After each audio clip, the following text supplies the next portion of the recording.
Hello everybody and welcome back to LMM, and if you're enjoying what you're seeing on the channel at the moment, how about giving this video a like and maybe subscribing to the channel to help us grow, and perhaps even check out our Patreon. Like many of you, I grew up on a staple of Top Gear. It was a family tradition to sit down and watch this television show. It wasn't a car program, it was an entertainment program featuring cars, and the era of Clarkson, May and Hammond is absolutely iconic and became a mainstay of British culture. The vehicles featured in it fired up my love for cars, for driving adventures and all things mechanical, and it's safe to say without that series I wouldn't be doing what I do now. It's something that is very dear to me and an important part of my childhood. So, like many of you, when I heard that the collection at Bewley was being disposed of and some of the vehicles were being scrapped, I was utterly heartbroken. How could these amazing vehicles, so important, so much a part of the fabric of British culture, be got rid of? Well, it turns out that the good people at the Grampian Museum felt the same. So today I'm here in Afford, Scotland to have a look at their brand new collection. And on that bombshell, welcome to an exclusive first look at the Grampian Museum's brand new exhibition. Around me are the stars of Top Gear, some of the most famous vehicles from the collection. These vehicles I have seen on the little screen. They've made me laugh, they've made me cry, and I've loved the adventures they've gone on. They're like almost seeing old friends, and honestly, it's a little bit of I've gone starry-eyed.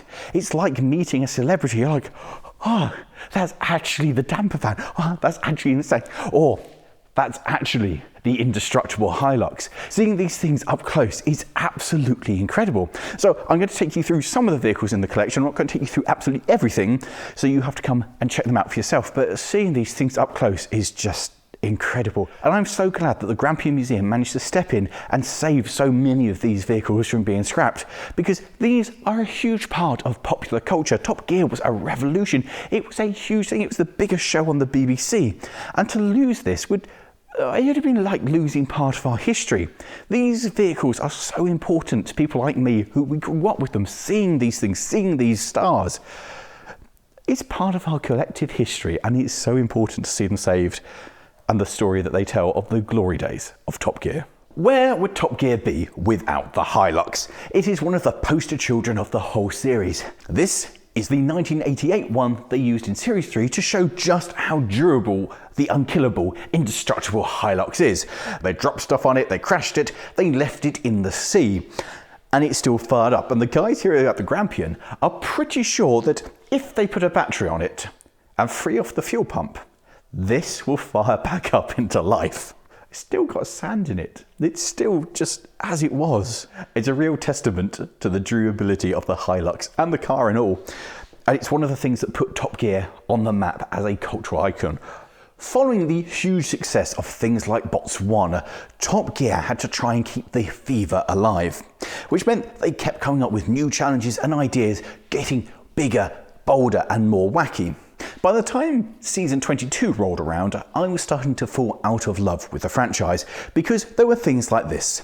This is Clarkson's 944 Rambulance. The challenge to the boys was to take ambulances and put a new twist on it. Could they do it better? And the answer was frankly no. Now, I know that it was an entertainment program, and it wasn't taking this particularly seriously, and it was trying to do things which were amusing and funny. This went a little bit too far. I'll take the sports car. That's a sound idea. Put your patient in there, get them to hospital quicker. I'll take this lethal piece of engineering, the lifting ram dozer blade thing. I'll take that to get things out of the way. The launching stretcher, however, that for me was just a little bit too far. It goes right into the realms of just a cheap laugh. The other thing that upsets me is I love the Porsche 944. It is one of my dream cars, and to see it molested in this way and turned into this abomination is actually a little bit sad, because they are glorious cars, and what have they done to you, you beautiful thing? By season 14, Top Gear was really in its stride, and whilst we know that the boys weren't really making their own vehicles, this one, the Hammerhead Eagle I Thrust, otherwise known as Jeff, This was conceivably built by them because this thing is awful. It's so badly made. It is completely conceivable to believe that 3 presenters with limited skills managed to cobble this thing together. It looked rough and ready and homemade in the TV series, but actually seeing it in the flesh is a whole different kettle of fish. It is so bodged, it's beautiful. It's such a weird machine. I sat in this and got into the driver's position, and how one of them, because Hammond was where I am, and I'm pretty sure that Clarkson was driving, and Clarkson is bigger than I am. I got stuck trying to get in and out of this. It's not a well thought out thing. Ergonomics are not its friends. But what an iconic car. This was genuinely hilarious. Watching this thing go out was one of the highlights of the entire series. It was hilarious. It's such a stupid idea. It's such a stupid car. Having the range extender of the diesel engine in the back of it was even better. I'm so glad this survives. It's so shoddy that it shouldn't be. Can you imagine what this would have said if you had to describe the condition of this? You'd be like, well, it's awful, but it kind of was awful from concept. It just makes me laugh. It does bring up the big question though of, like, normally a vehicle like this wouldn't be in a museum, but because of the fact it's Top Gear and it was this shoddy to start off with, it's so good to see it. Yeah, this has got to be one of the highlights of the entire collection. Anyway, I'll just go down into... The big point as well is Hammond isn't very tall. Like, could he even see out of, like, I'm sure he'd be like this. Although there are plenty of vehicles here from Top Gear's potted history, what's particularly exciting are the trio behind me. These are from season 8, an episode where the trio decided they were going to try and cross the English Channel, which went as well as you can expect, with the damper van taking on an awful lot of water, and this one, the Nissan, actually achieving its goal and crossing the channel. It's so cool to see the 3 of them together. That's an entire episode, and immediately you go back to the high moments and the laughter from this classic episode. This one didn't feel scripted. They felt legit. It felt like these were things that actually had gone wrong rather than they were engineered. And the vehicles themselves, well, actually, they're quite wonderful. Out of all of the vehicles that are on display, with the exception of the indestructible Hilux, the Triumph Herald is perhaps the one in the worst condition. It is very rough. It is quite rusty, the rear suspension has collapsed, and it no longer has an engine or a gearbox, which were removed when this was used as part of the studio props back when they were filming episodes of Top Gear. It is a very sorry sight, and you now have the big question. What do you do with this? As a museum, what you want to do is conserve something. As a preservationist, I want to save this, but I want to restore it. I want to see this back to its original condition, looking smart and on the road. But if I was to do that, I would remove all of its things that make it special. So this remains like this, in this condition, as it was, telling its story and its little mark on history. Also, who on earth came up with this concept and thought, you know what's going to be good? Let's turn it into a sailboat. Let's not put a motor behind it. Sailboat. It's gloriously beautiful and gloriously bonkers. The Nissan is one of those all too rare Top Gear vehicles because this actually worked, and that is quite the rarity. When you look at the vehicles and the projects in this collection, not many of them actually did what they were meant to do and completed the challenge in a way that one would accept is actually completed. This did. This actually crossed the channel. And when you look at it, that's absolutely bonkers because it's well, I think it's best if I show you. This here is called the bonnet, not a hood, Americans, bonnet. And in here you have an engine. Normally, around said engine, there is plenty of room for air to circulate. No. In order to make this float, it is full of expanding foam. And what expanding foam is, not only quite buoyant, but it is also extremely good at being an insulator of heat. So what they've done here is they've insulated the engine, something that already gets hot, and made it get hotter, so this thing would quite happily overheat. What's even more special and wonderful is they've filled all of the gap here in front of the radiator. They've completely starved this of any ability to cool itself. There's no airflow because it's full of expanding foam. It's just... I know the idea was to make it float, but it'll cook itself in like 3 minutes. It's brilliant. What's more entertaining is this isn't fireproof. This expanding foam is very much the fire burny variety. This is a catastrophic bit of design. I mean, it worked, don't get me wrong, it worked, and when it was submerged with water, unlikely to catch fire, I'll admit that, but absolutely. There's two things I love here. Firstly, it is as it left the studio. It is as it left that day. It's full of dirt, it's full of grime, because they did the day's filming with it and went, job done, lads, off we go. One of the guys here is determined that he is going to strip out all the foam and get this thing running again. So that's going to be great, because basically, minus the fact that it can't breathe, this is basically ready to go. And finally, part of this trio, we have the damper van, which is a submarine, because this sunk and went under the water. And I'll be honest, having gone and had a good look at it and stuck my head inside it, you can tell that it's been underwater because it's got such an aroma to it. It is a mess. So one of my friends is currently working on this, trying to get it back into life so it will run, because the idea of having this back on the road and being able to trundle around with it and take it to shows is quite appealing, because can you imagine? He has been told that he's not allowed to take it anywhere near water, but that's beside the point. The biggest problem is, again, to make this thing, despite looking like a boat, it has been made out of quality materials and required a copious amount of expanding foam to allow it to float, which means that doing anything on it to try and get it to run again, he's basically gone and got a pickaxe and is now digging, trying to find the engine. This, we think, sucked in water when it went under, but as it's diesel, we'll probably just, get the water out of it, put some diesel in it, bit of fuel. Yeah, I'll probably just go. Diesel, it'll be fine. This will probably be running.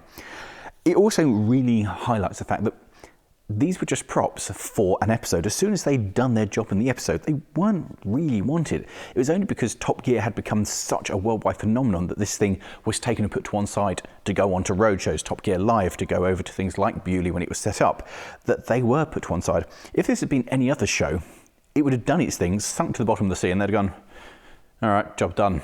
So it's weird because they're not designed to be worked on. They weren't designed to carry on. They're not built of good materials to make them last. And it's just so glorious that it's still here, because this is just bonkers. My favourite things about it are the fact they cut out part of the bow so the headlights can shine forwards. Can you imagine driving this at night with your two headlights, which have basically blinkers on them? So you have two spotlights coming down the front. It's just... I've broken a priceless heirloom. To the uninitiated, this might just look like any other red Jaguar XJS. But to those of us who know Top Gear, you'll realise that this is none other than the TG V12. Yes, this is the Jaguar they took the wheels off, slapped on some flange wheels so it can run on a railway, and took it to the Great Central Railway, along with its caravan sports trailer. This is the Sports Train. Yes. That was an episode that I found hugely amusing and also infuriating from my railway background to go, that's not how it works. However, this is awesome. It's the convertible sports train. It's such a laughably good idea. It's currently on its road wheels, but it's going to be going back onto railway wheels on display. What's more interesting is they said, if they can get it running, I'm welcome to come and borrow it and take it back to a railway. So watch this space, because that would be awesome. I don't think there's anything else I would like to drive more than to take this out and run it up and down a railway. That's proper cool. It's such a simple idea, and out of all of the vehicles in the collection, this one is in the best condition. It's still absolutely a Jaguar. The thing that I like most about it is the rear tow hook. Never before have I seen such ridiculous heavy engineering for a tow hook to pull a caravan. I don't know who got that specification and what they were thinking, but they went completely overboard. However, it's still a lovely car. It's not been butchered too much, and I can't wait for it to run again so I can have some stupid fun with it, because, oh, that's going to be glorious. And it's not just cars that they have in the collection. This is the trio of off-road mobility scooters that were made for an episode in season 18. This episode annoyed me a little bit because the concept behind it, the idea, was really good. People who are disabled frequently struggle to access outdoor spaces now, off-road, and the selection of decent off-road mobility scooters is somewhat lacking. So the idea to do something and actually make a decent product, and then they just made these for laughter, and it just felt, you could have done something good here, guys, and they made that. I mean, this isn't a bad idea, a little tracked thing, but I mean, this is a ton. It's so heavy you can't do anything with it. Clarkson's design is the nearest to actually being useful and doing something, but it felt like they could have done something good and it went for the cheap laugh. And I feel that's a shame. However, these things are quite amusing. This one runs now. This will be soon to be trundling around the museum, and that's good on twofold, because A, it's too heavy and can't be pushed, so you have to get skids underneath it to move it, and B, it'll just be amusing. And then the off-road multiple drive monstrosity over there apparently doesn't need too much either. And this thing apparently just needs some new batteries. So these are all kind of working. And again, it's so nice to have the whole trio together from that episode. It tells the whole story.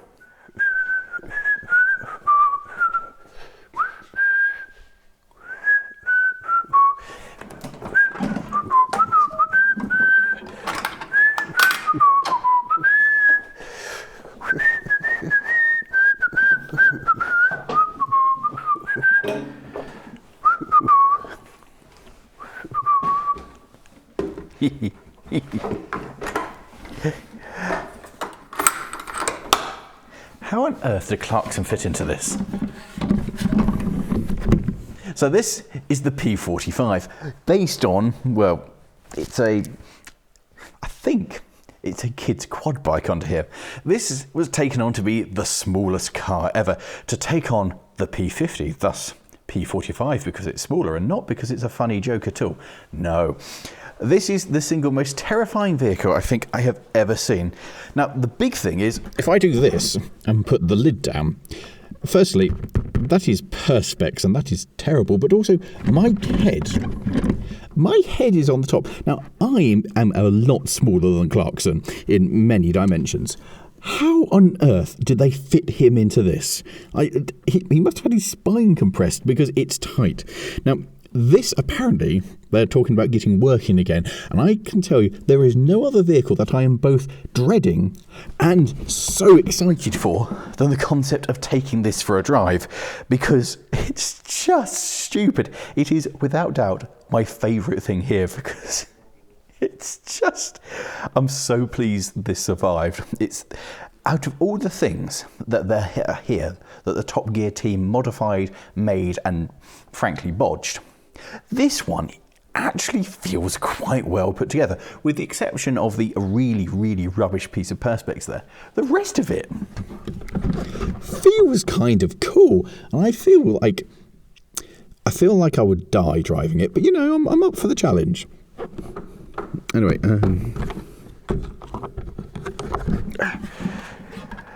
it's terrifying.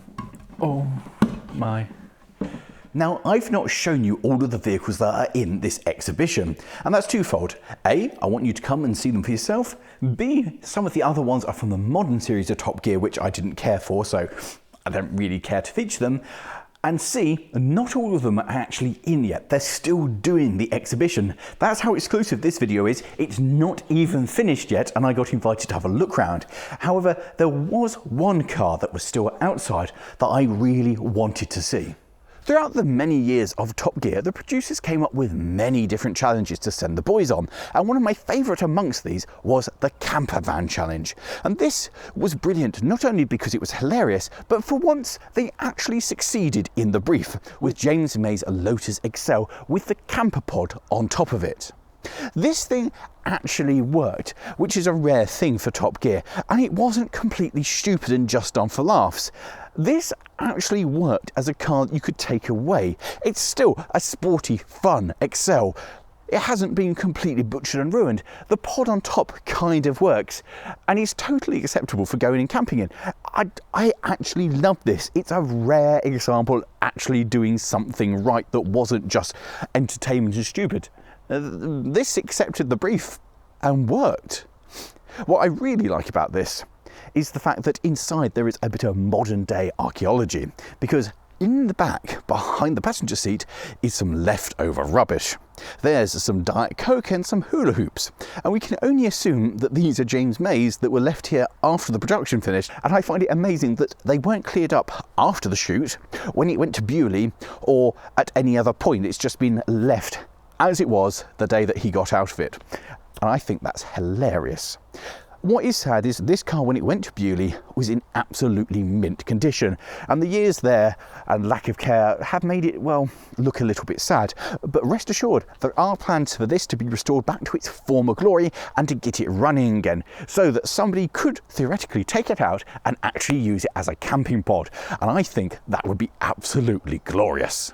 Of course, the big question that you're all going to be asking is, do any of the vehicles in the exhibition actually work? And the answer, I'm pleased to say, is yes, they do. There is a couple of vehicles which are on the key and fire up, and there's several more of them all around here are being tinkered with the hopes of bringing them back into life. Which brings up the next question. Would they actually let me have a drive of one of the proper Top Gear challenge vehicles that work?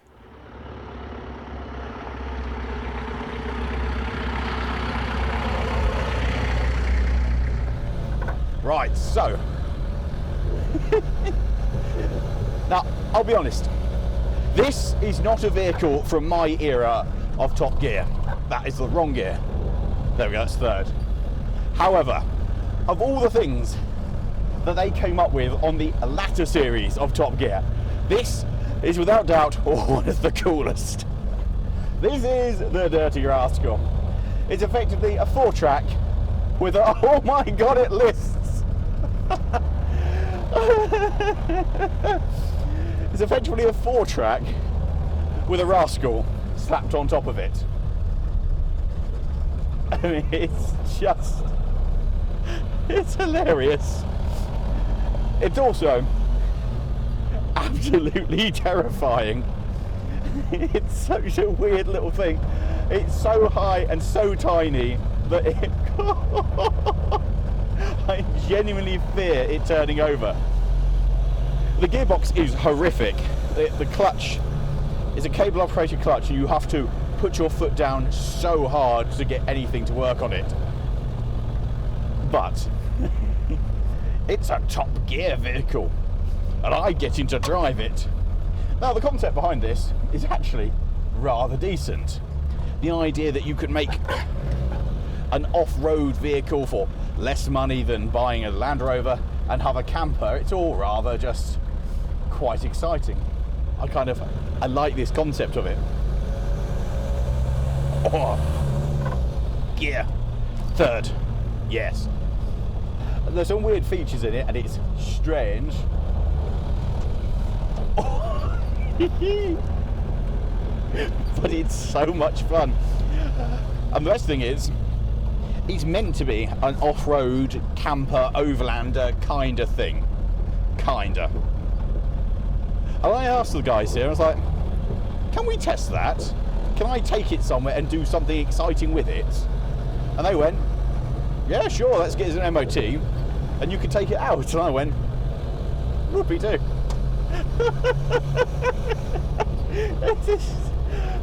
So, that's something hopeful that might one day happen.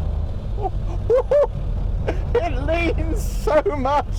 I've never known anything that leans quite as much as this. It's so... I'm aware that it's got a very high centre of gravity. Oh dear, what a machine. Yeah, of all the stuff they came up with in the latter series, this has got to be one of the best. Of course though, as an overlander, it's meant to be able to go off-road. And so let's leave the course, and you'll just bounce up here. Let's see if I can get up that. Will it go up a small hill?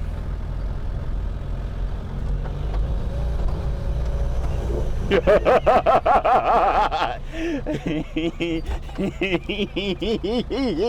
is great! What a silly little machine! It's not built for the off-roadiness.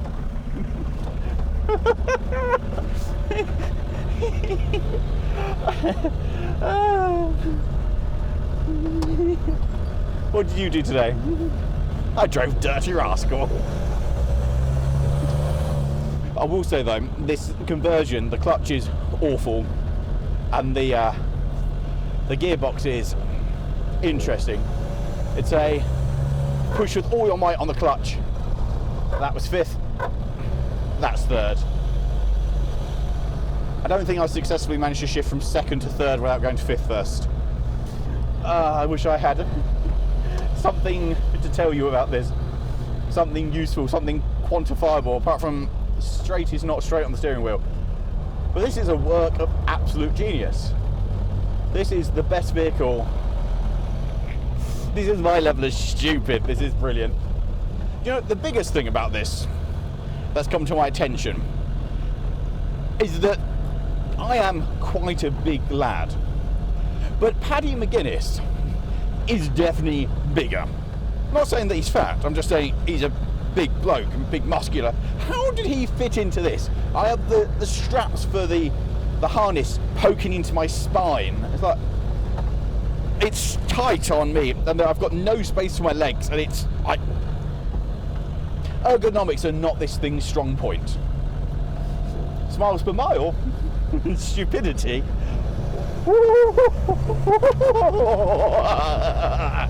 It's got that in droves.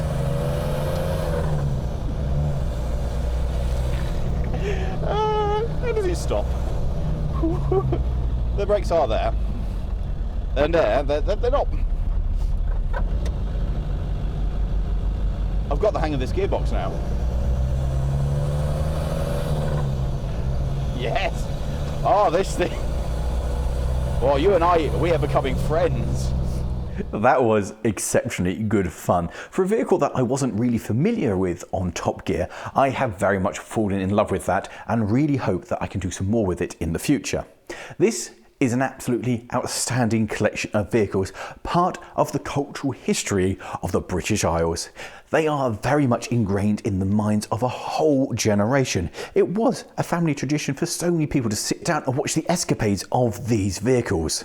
They're both important and truly deserve their place in our history and deserve to be somewhere here undercover where they can be looked after and continue bringing joy for generations to come.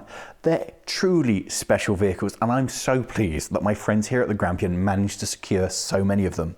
These aren't just on loan now. The Grampian owns these vehicles. They are no longer property of the BBC on loan. They are here, which means that they are safe. And this exhibition is going to be on all of this year. So come see the vehicles and enjoy going down memory lane and seeing these remarkable machines up close, because some of the bodgery is top notch and you'll sit there going, wow.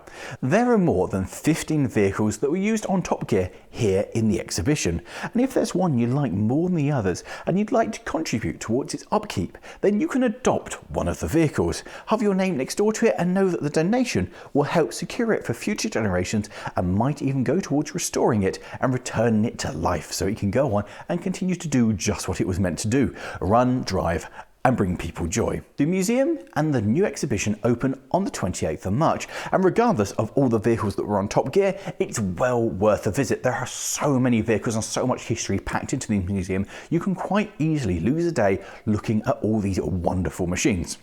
So come up here, have a look, and see these the stars, the true stars of the TV series for yourself.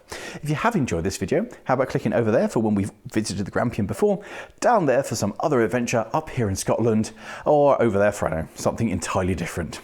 Thank you all very much for watching. Please like and subscribe. And of course, on that bombshell, come check it out.